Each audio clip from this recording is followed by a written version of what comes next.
एक दिन हाथी मदा निरन कर जट आया वैराग उमड़ कर। कार्तिक सुदी त्रयोदशी भारी तुमने मुनि पद दीक्षा धारी। सारे राजपाट को धर के तभी मनोहर वन में पहुँचे। तब करके बल ज्ञान उपाया चैत्र सुदी पूनम कहलाया। एक तो दस गर्दर बतलाए मोके प्रति चामर कहलाए। लाखों मुनियारे का लाखों श्रावक और स्वामी का लाखों। असंख्यात त्रियंच बताए देवी देव गिनत नहीं पाए। फिर समेत शिखर पर जाकर शिवर मणि को दीवाना कर। पंचम काल महादुखदाई जब तुमने महिमा दिखलाई। जयपुर राज नाम बाड़ा है, स्टेशन शिवदासपुरा है। मूला नाम जाट का लड़का घर की नींव खोदने लगा। खोदत खोदत मूर्ति दिखाई, उसने जनता को बतलाई। चिन्ह अलग लोग लुगाई परम प्रभु की मूर्ति बनाई। मन में अति हर्षित होते हैं, अपने दिल का मन धोते हैं। तुमने ये अतिशय दिखलाया भूत प्रेत को दूर भगाया। जब गंधोदक छींटे मारे, भूत प्रेत तब आप पधारे। जमुने से जब नाम तुम्हारा भूत प्रेत को करे किनारा। ऐसी महिमा बतलाते हैं, अंधे भी आंखें पाते हैं। प्रतिमा श्वेत वर्ण कहलाए देखत ही हृदय को भाए। ज्ञान तुम्हारा जो धरता है, इस भव से वह नर धरता है। अंधा देखे गूंगा गाए लंगड़ा पर्वत पर चढ़ लाए। पहरा सुन सुन कर खुश होवे, जिस पर कृपा तुम्हारी होवे। मैं हूँ स्वामी दास तुम्हारा मेरी नैया कर लो पारा। चालीसे को चंद्र बनावे, बांध प्रभु को शीश नवावे। चालीस निवार पाठ करे 40 दिन केत सवार पदमपुरी में आए। होए कुबेर समान नंद्र से होए जो जिसके नहीं संतान। नाम वंश जग में चले बोलो पदम मान की जय। तेरी छत्र छाया भगवन मेरे सिर पर हो। मेरा अंतिम मरण समाधि तेरे दर पर हो। जिनवाणी रस पान करूं मैं जिनवर को ध्याऊं। आर्यजनों की संगति पाऊं व्रत संयम चाहूं। गुणीजनों के सद्गुण गाऊं जिनवर ये वर दो। मेरा अंतिम मरण समाधि तेरे दर पर हो। पर निंदा ना मुंह से निकले मधुर वचन बोलूं। हृदय तराजू पर हितकारी संभाषण तौलूं। आत्म तत्व की रहे भावना भावे फल भर हो। मेरा अंतिम मरण समाधि तेरे दर पर हो। जिन शासन में प्रीत बढ़ाऊं मिथ्या पथ छोड़ूं। इस रंग चैतन्य में भावना हित मत से जोड़ूं। जन्म जन्म में जैन धर्म ये मिले कृपा कर दो। मेरा अंतिम मरण समाधि तेरे दर पर हो।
नाशो कर्म नाशो बोधि लाभ वर दो।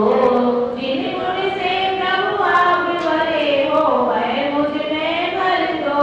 यही प्रार्थना यही भावना पूर्ण आप कर दो। मेरा अंतिम मरण समाधि तेरे दर पर हो। तेरी छत्र छाया भगवन मेरे सिर पर हो। मेरा अंतिम मरण समाधि तेरे दर पर हो। गुरुदेव तुमको नमस्ते नमस्ते। गुरुदेव तुमको नमस्ते नमस्ते नमस्ते नमस्ते नमस्ते नमस्ते। तुम्हारे चरण में जो लग जाए रहने वो पा जाए मुक्ति फिर हंसते हंसते। गुरुदेव तुमको नमस्ते नमस्ते। तुम्हारे चरण में मिले ज्ञान पानी तुम्हारे चरण में कटे जिंदगानी। कई जन्म से होती आई है दुनिया होठों के पत्थर तरसते तरसते। गुरुदेव तुमको नमस्ते नमस्ते। चिदानंद तुम हो दयानंद तुम हो हमारे लिए तो श्री कुंज तुम हो। उपदेश देकर निकाला है हमको मोही माया में फंसते फंसते। गुरुदेव तुमको नमस्ते नमस्ते। नहीं पार पाया किसी ने तुम्हारा जो आए शरण में वह पाए सहारा। विमल सिंधु के नाम छोटी नदी का पिला लो स्वयं में आहिस्ते आहिस्ते। गुरुदेव तुमको नमस्ते नमस्ते। लहराता मन विद्या धनी का पिलाता यौवन है नन्ही कली का। करता हूँ विनती हे विद्या गुरुवर पिला दो कली को महकते महकते। गुरुदेव तुमको नमस्ते नमस्ते। भारती संघ के पुरुषोत्तम विनायक आवाज गति गति आपके आधार। मन में हमारे बड़े बाबुले हैं करो पार हमको तुम चलते चलते। गुरुदेव तुमको नमस्ते नमस्ते। गुरुदत्त जी महाराज की जय। जिसको व्याधि है आदि है संकट है परेशान है दुखी है सारे संकटों से बचना चाहता है वो अपने काम को कुछ सोचे। गंदी को मंगल करे दुकान को मंगल बोलते हैं दुकान को बंद नहीं बोलते हैं। जो बंद बोलता है बंदी है कि दुकान को कभी बोले तो मंगल बोले। मंगल शब्द का मांगलिक क्रिया में आता है। गुरुजन पुष्पदत्त सागर जी महाराज ने मुझे पढ़ाया था बेंगलोर में। तब आचार्य श्री बता रहे थे बेटा आचार्य श्री ने बोला था कि याद करना बेटा ध्यान से सोचना ध्यान से समझना। मांगलिक क्रिया हर काम में जरूरी होती है। आप दीपक करेंगे तो मांगलिक क्रिया में आता है। स्वास्थ्य बनाते तो मांगलिक क्रिया में आता है। क्या दीपक जलाते तो मांगलिक क्रिया में स्वास्थ्य तो मांगलिक क्रिया में आता है। घर में दुकान में फैक्ट्री में हर काम में मांगलिक क्रिया में हर चीज काम में आती है। और आपको कैसे रखना है कैसे क्या करना है दीपक का अंतर होता है। आप लोग दीपक जलाते हो मंदिर में भगवान के सामने और भगवान के सामने जलाने से पहले दो चीज पूछो। आपका भगवान में डॉक्टर नहीं है कर्मचारी। कर्मचारी का मतलब कर्मचारी। तो आपने टीवी जलाई मंदिर में वो टीवी वहीं डाल दी। टीवी डाली याद रखना आपको दोष लगेगा। टीवी उठाकर अपनी टीवी दृष्टिगत में डालें गंदगी में डालें। एक पॉइंट। दूसरा पॉइंट है कि आप लोग मंदिर के द्रव्य मंदिर के कपड़े यूज करते हैं। शाम को यही स्वाध्याय कर रहा हूँ अभी मैं। याद रखना मंदिर के आपने फटे कपड़े पहने या मंदिर के या धोती चपाटी पहनी तो आपको रखा गए नहीं हो। निर्माल है ना, तो निर्माल पहनना चाहिए क्या? बिल्कुल नहीं पहनना चाहिए, क्योंकि अपने घर से धोती को लाकर खुद पहनना चाहिए और अपनी धोती को यहाँ लाकर सुखा देना चाहिए, तब तो निर्माल में नहीं आएगी वो। दूसरी बात बताऊं, आप लोग मंदिर में चावल लेकर आते नहीं है, मंदिर में चावल डिब्बे में से निकाले और चढ़ा दिए। क्या मंदिर का द्रव्य चढ़ा सकते हैं क्या? मंदिर का द्रव्य चढ़ाएंगे तो मंदिर में कुछ ना कुछ डालना। क्या डालोगे?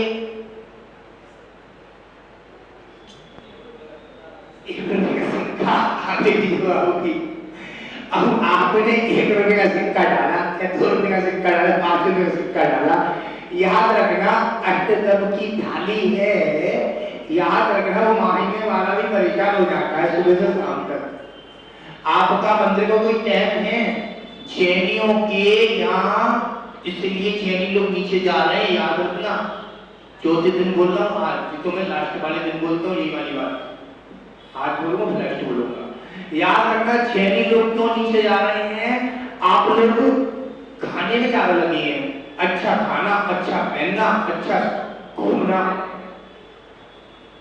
अच्छा खाना, अच्छा घूमना और अच्छा पहनना। याद रखना, तुम सब कुछ पहनो, सब कुछ खिलाओ, सुख कमाई करो, अच्छी बात है। याद जरूर रखना कि हम लोग कमाई कर रहे हैं तो मंदिर में हम दान दे रहे हैं, अच्छी बात है, तो आप मंदिर का निर्माण ना चढ़ाएं। आपने थाली टच कर ली, वो भी आपको हाथ धोने पड़ेंगे।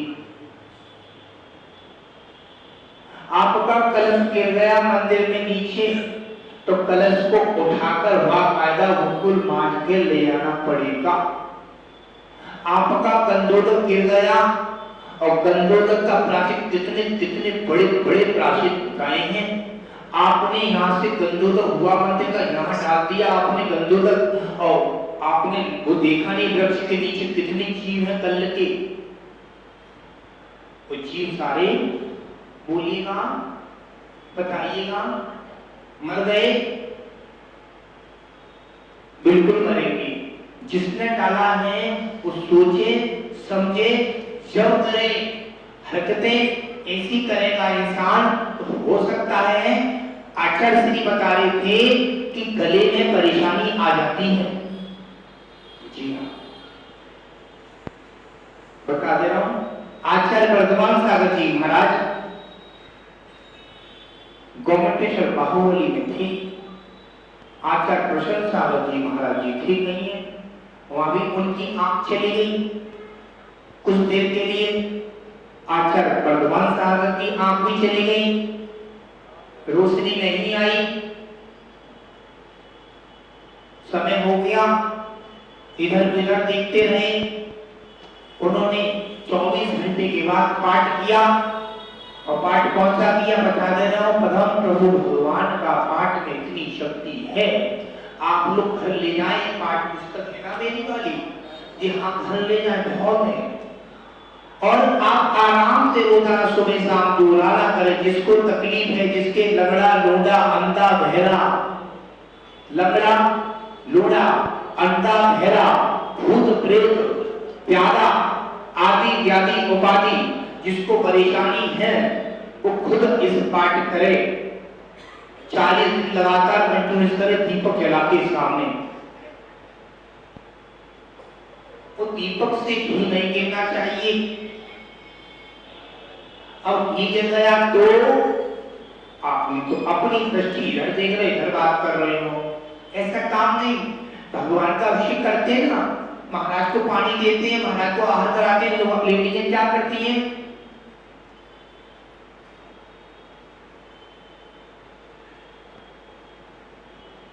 क्या मेरा फोटो खींच जाएगा, महाराज का बिहार चलता है हाईवे पर, यहाँ भी आए थे लेकर जब बिहार हो रहा था फोटो खींच लेते। मैंने कहा भैया आप फोटो आज खिंचवाने आए इतने तो कहाँ थे, आपका अखबार का पूरा फोटो आ जाएगा बड़ा वाला, क्योंकि पीछे से ट्रक आ रहा है।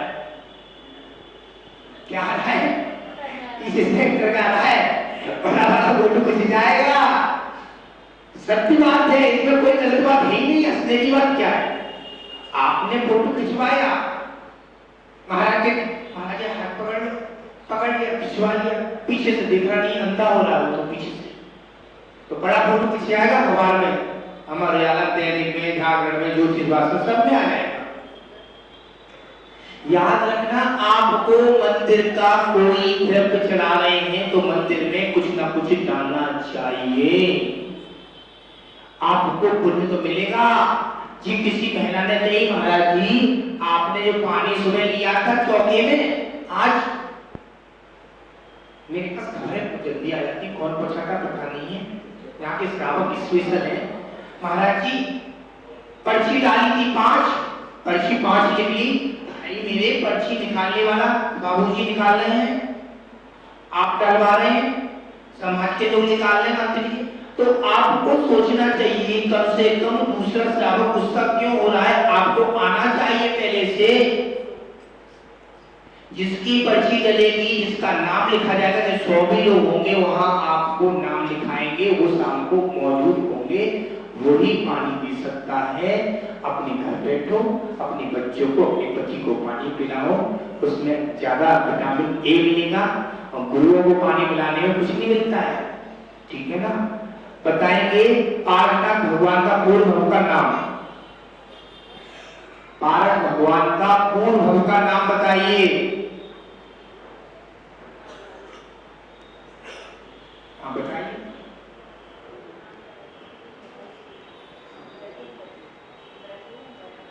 पार्श्वनाथ भगवान का पूर्ण भव का नाम, बैठिए। मेरे ग्रस्त जीवन के पिता का नाम क्या है? आनंदी नाम है, पूर्ण भव का नाम आनंद है। पार्श्वनाथ भगवान के वैराग का कारण क्या हुआ बताइए आंटी जी, जल्दी से बैठ जाइए। पार्श्वनाथ भगवान को वैराग का कारण क्या हुआ बताइए बहन जी, बिल्कुल आइए बता रही। मैंने उनको बोल दिया, उनके बेटे कहे महाराज जी आप साधु हैं, इनको कुछ बीमारी हो रही तो आप टच नहीं करोगे।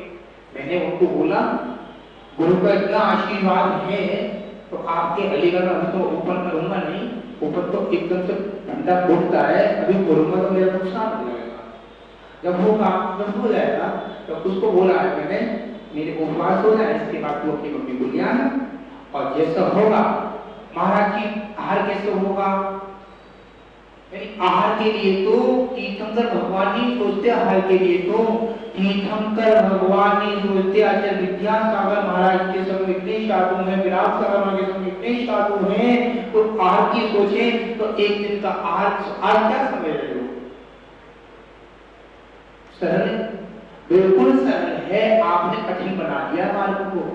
आप खुद भोजन करते हो घर पर अपने लिए, आप खुद शुद्ध भोजन बना सकते हो उसी के अंदर। क्या सरल है क्या? नहीं, खुद खाते हो, खुद कम से कम संडे शुद्ध भोजन कर लो, नहीं करो तो चुल्लू पर पानी लो, मुंह धोकर आ जाओ सूर्य पूजा करने के लिए, यही कह सकते हैं महाराज जी। चुल्लू पर पानी लो, मुंह धो, सुबह आ जाओ, इतना विवेक होना चाहिए। कम से कम तीर्थंकर प्रकृति का बंध कर सकता है एक श्रावक। समझ आ रही? कल कौन सी भावना है? शील वृद्धि भावना ही कल इसमें से लोग जितने बैठे कल सुबह आना, अच्छे से सुनेंगे तो बुलाएंगे, नहीं तो महाराज जी जल्दी आके जल्दी भागते ना, ठीक है ना। तो महावीर भगवान की दिनवाणी स्तुति करेंगे, जिसको आना है आएंगे।